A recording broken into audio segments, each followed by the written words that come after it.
दर्शक हो, आता पाहणार आहोत एक महत्त्वाची बातमी।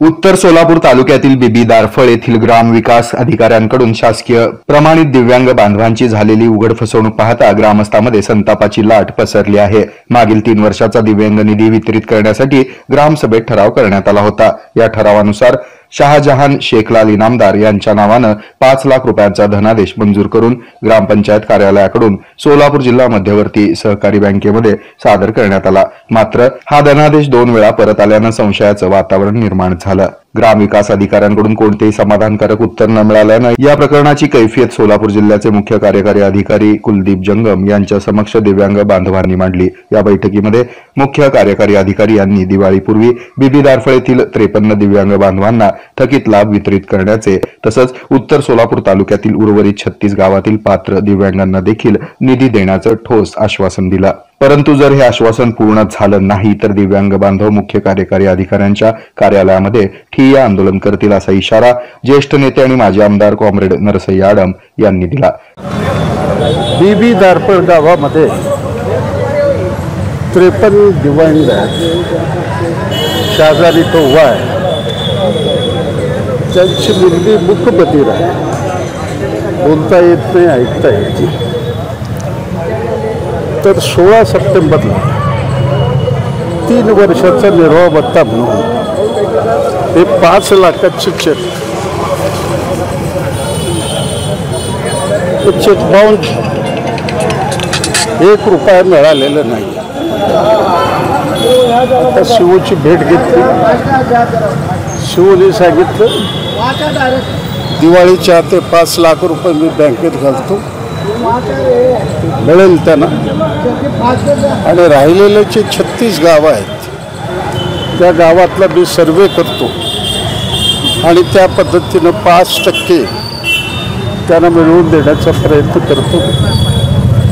मी आत्ताच तुकाराम मुंडे आणि त्या खात्याचे मंत्री या दोघांना मेल पाठवलेला आहे आणि त्यांनाही विनंती केलेली आहे, ज्यांनी चेक बाउन्स केलेला आहे त्यांच्यावर फौजदारी दावा करा, त्यांना सस्पेंड करा, खातेनिहाय चौकशी करा आणि अशा दिव्यांगांना फसवणाऱ्याला कठोरातलं कठोर शिक्षा द्या।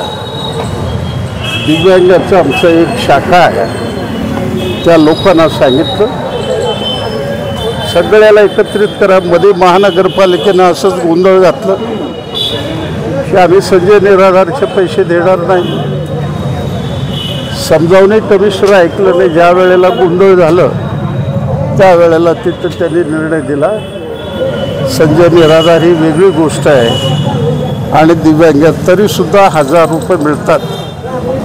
आमची मागणी आहे किमान प्रत्येक दिव्यांगांना 5000 रुपये मिळायला पाहिजे, तो जगू शकतो। आणि त्या दिव्यांगाला जगवण्याकरता कोणाला तरी एकाला मदत करावं लागतं।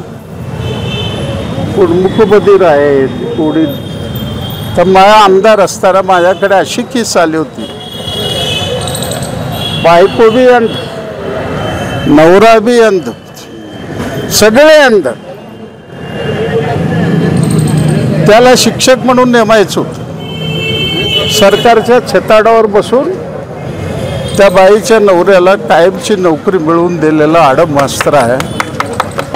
आता या अपंगांना आम्ही मिळून देऊ 5000, परंतु सगळ्यात मोठं काम एक दिव्यांगाची वसाहत सोलापुरात निर्माण करू। एक 5000 दिव्यांग आपल्या घरामध्ये राहतील आणि त्यांना शासनाचे ज्या वेगवेगळ्या स्कीम आहेत ते त्यांच्या घरामध्ये आणून सोडण्याचं काम माझं आहे। त्या कामाला मी लागलेला आहे, आपल्या सहकार्याची गरज आहे। लालबावटा दिव्यांग श्रमिक संघटनेच्या वतीनं C2 राज्य उपाध्यक्ष कॉम्रेड युसुफ शेख मेजर यांच्या नेतृत्वाखाली मुख्य कार्यकारी अधिकाऱ्यांना निवेदन देण्यात आलं।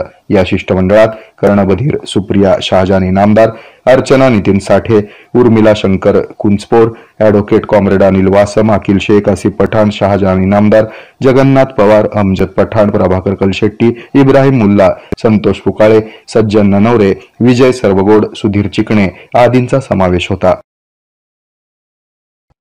हे आहे मेट्रोकास्ट केबल नेटवर्क आणि आपण पाहत आहात द न्यूज प्लस बरच काही.